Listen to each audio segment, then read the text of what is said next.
Hello friends, I am Neeraj Kumar और आपके लिए लेके आए हैं एक नया टॉपिक। हमने इस टॉपिक को इसलिए स्टार्ट किया है क्योंकि बिगिनिंग से चलें। कुछ स्टूडेंट ऐसे थे जो कह रहे थे कि बिगिनिंग से हमको समझ में नहीं आ रहा है केमिस्ट्री, तो हमने कहा कि ठीक है 11th-12th का सिलेबस अलग चलता रहेगा। एक बिगिनिंग से 9th क्लास से लेके हम सिलेबस को लेके चलेंगे 10th तक, उधर 11th-12th तो चल ही रहा है। तो ठीक है, बिगिनिंग से चैप्टर का नाम हमने 9 बेस लिया है, क्योंकि बेस कहाँ से लेना है तो हमने कहा कि 9th बेस से उठा रहे हैं, लेकिन बिगिनिंग से लेके चल रहे हैं। चैप्टर का नाम है लैंग्वेज ऑफ केमिस्ट्री। केमिस्ट्री क्या, कैसे अध्ययन करते हैं, कैसे पढ़ते हैं, किस तरह से केमिस्ट्री का 1 बाय 1 स्टेप डील करते हैं, उसके ऊपर हम पूरा चैप्टर एक नया ब्रांच हमने क्रिएट कर दिया है, नाम है लैंग्वेज ऑफ केमिस्ट्री। इसके साथ हमारे साथ आगे बढ़िए और आपको बहुत जल्द केमिस्ट्री के हर बारीकी, छोटे से कोमा फुल स्टॉप बिंदु तक की बारीकियों से अध्ययन होगा, फिर केमिस्ट्री आपके लिए खेल बन जाएगा।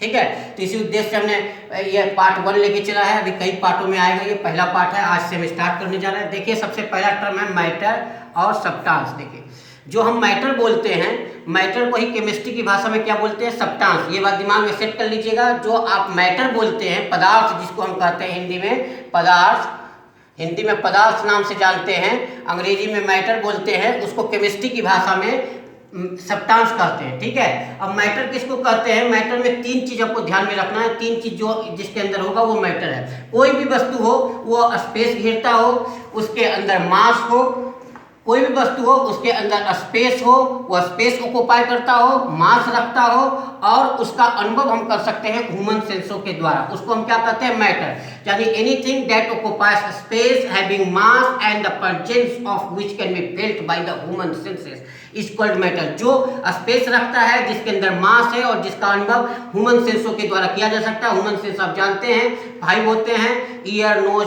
टंग, आपका स्किन, ये सब आपका ह्यूमन सेंसेस है। इसके द्वारा में से किसी के द्वारा अनुभव किया जा सके, एक ह्यूमन सेंस के द्वारा अनुभव किया जा सके या एक से ज्यादा ह्यूमन सेंसों के द्वारा अध्ययन किया जा सके या अनुभव किया जा सके, उस चीज को हम क्या कहते हैं? पदार्थ कहते हैं, सब्सटेंस कहते हैं। क्लियर है? जैसे एयर है, वाटर है, प्लास्टिक है, क्लॉथ है और तमाम चीजें हैं जो आप जानते हैं कि मैटर है और पदार्थ है, सब्सटेंस है। ठीक है, अब इसमें 2 पॉइंट बहुत अंडरस्टूड करना है आपको। क्या अंडरस्टूड करना है? कोई लाइट एंड साउंड, ये 2 ऐसे टर्म हैं जो कि मैटर नहीं है। Light and sound is not a matter. याद रखिएगा, लाइट और साउंड के विषय में कई बार ऑब्जेक्टिव में पूछा है कि क्या लाइट एंड साउंड भी मैटर के अंदर आता है, सब्सटेंस है? तो हम बोलेंगे लाइट एंड साउंड एक सब्सटेंस नहीं है, क्योंकि लाइट एंड साउंड क्या है? तो लाइट एंड साउंड एक वेव है। ठीक है, अब आगे क्लासों में अध्ययन कीजिएगा 11th-12th में। अभी यहाँ पे हम नहीं डिटेल लिखे हैं। लाइट और साउंड क्या एक वेव है, लेकिन लाइट कैसा वेव है? तो लाइट एक इलेक्ट्रोमैग्नेटिक वेव है, जानकारी के लिए आपको बता दें। और साउंड एक कैसा वेव है? तो इलास्टिक वेव है। इलेक्ट्रोमैग्नेटिक वेव जिसके लिए मीडियम की आवश्यकता नहीं होती है, तभी तो अंतरिक्ष से यहाँ तक आ जाता है लाइट। साउंड एक ऐसा वेव है जो इलास्टिक वेव है, यानी मीडियम की आवश्यकता होती है चलने के लिए, तभी साउंड हमारा वहाँ नहीं उपलब्ध होता जहाँ हमारे पास मीडियम नहीं है। ठीक है, अब इसके ऊपर डिटेल डिस्क्रिप्शन 11th-12th में हम देखेंगे।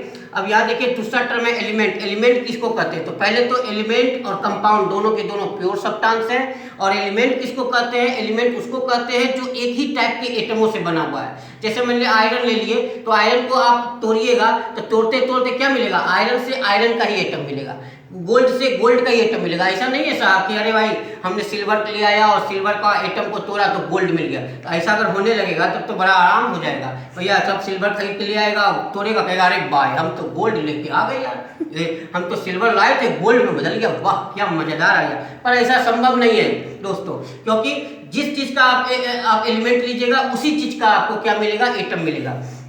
जैसे आयरन लीजिएगा तो आयरन का ही एटम मिलेगा। Au का शॉर्ट फॉर्म लिख दिए, Au गोल्ड है, गोल्ड को तोड़िएगा तो गोल्ड का ही एटम मिलेगा। सिल्वर Ag, सिल्वर को तोड़ेंगे तो सिल्वर का ही एटम मिलेगा। इसलिए हम कहते हैं एलिमेंट क्या है? तो an element is a pure substance. इस पर ध्यान दीजिएगा, एलिमेंट क्या है? एक प्योर सब्सटेंस है, क्योंकि उसके अंदर उसी का एटम मिल रहा है। कोई दूसरा सब्सटेंस का अगर एटम मिलता रहता तो हम उसको प्योर नहीं कर सकते थे। इन एटम जैसे आयरन ले रहे हैं तो आयरन के अंदर आयरन का ही एटम मिल रहा है, गोल्ड ले रहे हैं तो गोल्ड के अंदर गोल्ड का ही एटम मिल रहा है। नहीं तो अगर गोल्ड के अंदर सिल्वर का एटम मिलने लगे तो जानबे करते हैं औरतों सब जो है गोल्ड खरीद के लाती है, और गोल्ड के अंदर अगर सिल्वर का आइटम मिलने लगेगा तो क्या हो जाएगा? अरे भाई हाहाकार मच जाएगा। नहीं, हाहाकार नहीं मचेगा भाई। गोल्ड खरीद के लाए, कुछ दिन बाद पता चला रही है ये तो गोल्ड के अंदर सिल्वर का आइटम मिल गया, ये तो दिक्कत हो जाएगी ना। तो इसलिए उसके अंदर वही चीज मिलता है, इसलिए हम कहते हैं एलिमेंट क्या है, एलिमेंट एक प्योर सब्सटेंस है which contains only one kind of atom. One kind of atom का मतलब हुआ जिस चीज का है वही उसके अंदर मिलेगा। जैसे आयरन के अंदर आयरन का एटम, एयू के अंदर गोल्ड का एटम, सिल्वर के अंदर सिल्वर का एटम। तो ये दो टर्म याद रखना है, प्योर सब्सटेंस है और दूसरा वन काइंड ऑफ एटम, उस सब्सटेंस के अंदर उसी का खाली एटम मिलेगा। कंपाउंड किसे कहते हैं, कंपाउंड भी एक प्योर सब्सटेंस है। जैसे वाटर आप लेते हो तो वाटर के अंदर क्या मिलेगा, वाटर के मॉलिक्यूल्स मिलेंगे, है कि नहीं। अगर मान लीजिए हम यहाँ पर सल्फ्यूरिक एसिड ले लें H2SO4, जैसा सल्फ्यूरिक एसिड भी होता है H2SO4, अगर हम इसको ले लें इसके अंदर किसका मॉलिक्यूल मिलेगा, सल्फ्यूरिक एसिड का ही मिलेगा। यानी कहने का मतलब कि एलिमेंट की तरह कंपाउंड भी एक प्योर सब्सटेंस है, ठीक है। तो वही हमने डिफिनेशन में भी लिख दिया है, एक compound is a pure substance, ठीक है। कंपाउंड एक प्योर सब्सटेंस है। अब चूंकि ये किससे बनता है तो ये दो एलिमेंटों से भी बन सकता है या दो से ज्यादा एलिमेंटों से भी बन सकता है। कोई ऐसे भी कंपाउंड है जैसे वाटर देख लीजिए, इसमें हाइड्रोजन ऑक्सीजन मिलकर बना है, या सल्फ्यूरिक एसिड देख लीजिए, इसमें हाइड्रोजन सल्फर ऑक्सीजन तीनों मिलकर बना है। तो दो या दो से अधिक एलिमेंटों के आपस में मिलने से कंपाउंड बनता है। पर ऐसे नहीं किसी तरह से मिला देंगे, उसको मिलाने के लिए डिफिनिट रेशियो होता है, ठीक है। केमिकली रूप से मिलाते हैं और एक डिफिनिट रेशियो मिलाते हैं, कितना मिलाना है उन दोनों का बीच का रेशियो भी फिक्स है, क्लियर है। तो कंपाउंड क्या है, compound is a pure substance which is produced by, देखिए, कॉम्बिनेशन ऑफ टू और मोर एलिमेंट्स, दो एलिमेंट भी हो सकता है और ज्यादा एलिमेंट भी हो सकता है इन अ डिफिनिट रेशियो। यानी इसमें आपको याद रखने वाली बात यह है कि कंपाउंड प्योर सब्सटेंस है, दो या दो से ज्यादा एलिमेंटों के मिलने से बनता है और सबसे बड़ी बात एक डिफिनिट रेशियो से बनता है। डिफिनिट रेशियो से ही बनेगा, ऐसा नहीं है कि किसी भी रेशियो से बने। और डिफिनिट रेशियो बनाने के लिए केमिकली रूप से हम इसको मिलाते हैं, ठीक है। तो कंपाउंड के विषय में क्लियर हो गया। अब जैसे एक चीज और है कि it can be decompose into constituent element. अगर आप कंपाउंड को तोड़िएगा तो कंपाउंड किस में टूटेगा, कंपाउंड जिन एलिमेंटों से मिलकर बना है उसी एलिमेंट में टूट जाएगा, है कि नहीं। तो वही लिखा हुआ है, it can be decompose into constituent element. Constituent element का मतलब जिससे मिलकर बना है कंपाउंड उसी एलिमेंटों में टूट जाएगा। अब तोड़ने का विधि कुछ भी हो सकता है, तोड़ने का विधि के विषय में हम चर्चा भी नहीं करेंगे, बस इतना जानिए कि कंपाउंड को अगर हम तोड़ते हैं किसी भी प्रोसेस से तो उसको तोड़ने के बाद हमको वही मिलेगा जिससे वो बना है, ठीक है। तो देखिए H2O अगर हम ले रहे हैं एलिमेंट वाले में वही है कि इसको तोड़ा नहीं जा सकता, इसको तोड़िएगा तो एटम ही मिलेगा क्योंकि उसके अंदर कुछ है ही नहीं, ठीक है। अब जैसे वाटर लेते हैं, वाटर में क्या है तो देखिए हाइड्रोजन का वेट कितना होता है, 1 ग्राम होता है। 2 एटम हाइड्रोजन है, 1 एटम ऑक्सीजन है, तो 2 एटम हाइड्रोजन का वजन 2 ग्राम और 1 एटम ऑक्सीजन का वेट 16 होता है, ये आपको मालूम है। इसको आधा कर लेंगे तो 1 हो जाएगा, इसको भी आधा कीजिएगा तो 8 हो जाएगा, यानी 1:8 बाई वेट।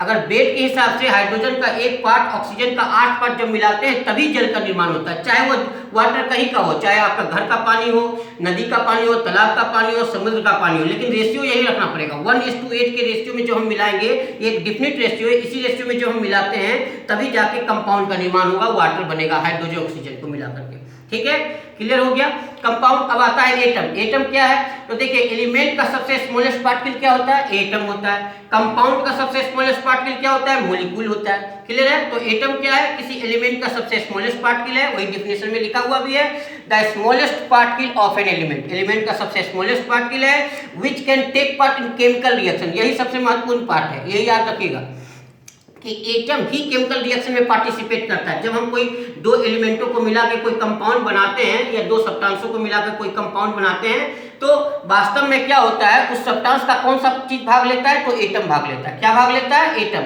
यानी एटम स्मॉलेस्ट पार्टिकल है, साथ साथ कोई भी केमिकल रिएक्शन में पार्टिसिपेट करता है और उसी को एटम के नाम से जानते हैं। एटम के विषय में एक बात आपको ध्यान में रखना है कि ये जो है आपका इंडिपेंडेंट एग्जिस्टेंस नहीं है। अब मॉडर्न जमाने में कुछ टेक्निक आ भी गए हैं जिसमें हम लोग इसको जो है एग्जिस्ट करा सकते हैं। एग्जिस्ट कराने का क्या मतलब है कि एक एटम ले सकना।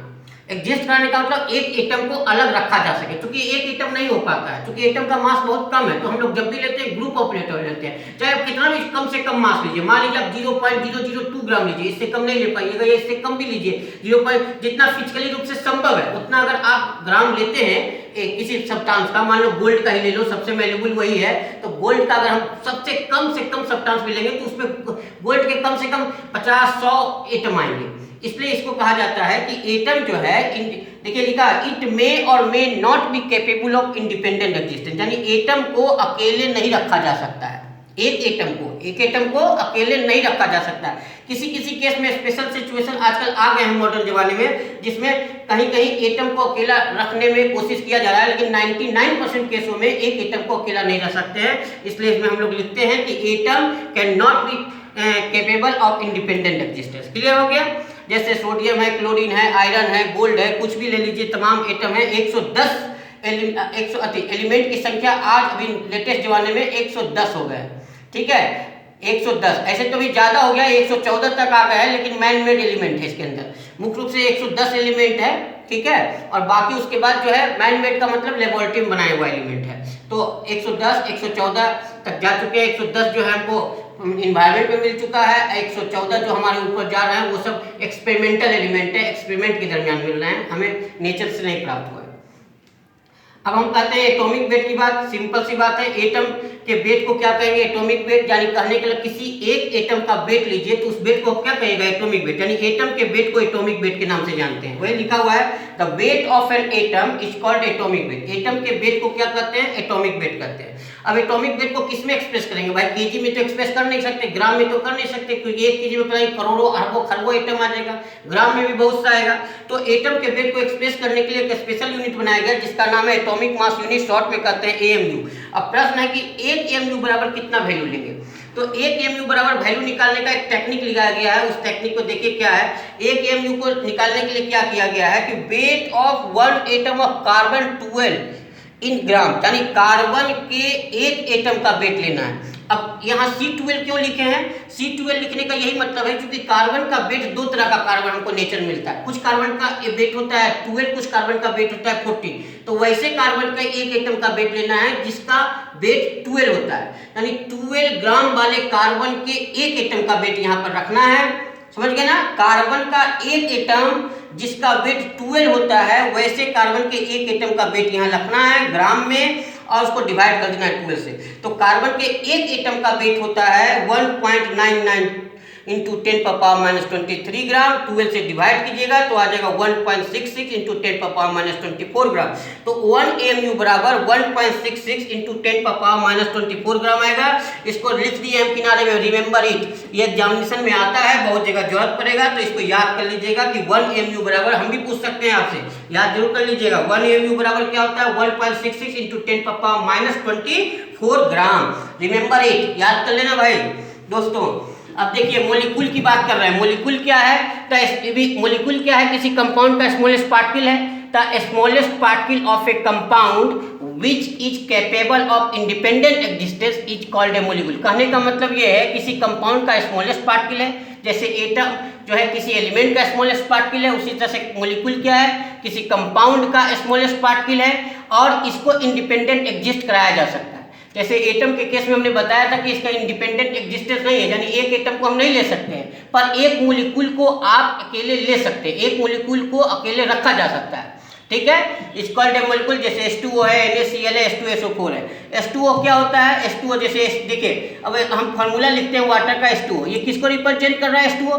तो H2O दोनों चीज को रिप्रेजेंट कर रहा है। H2O represent the water mole substance, water substance को रिप्रेजेंट कर रहा है, और H2O रिप्रेजेंट किसको कर रहा है? One molecule of water, water के एक मॉलिक्यूल को भी रिप्रेजेंट कर रहा है।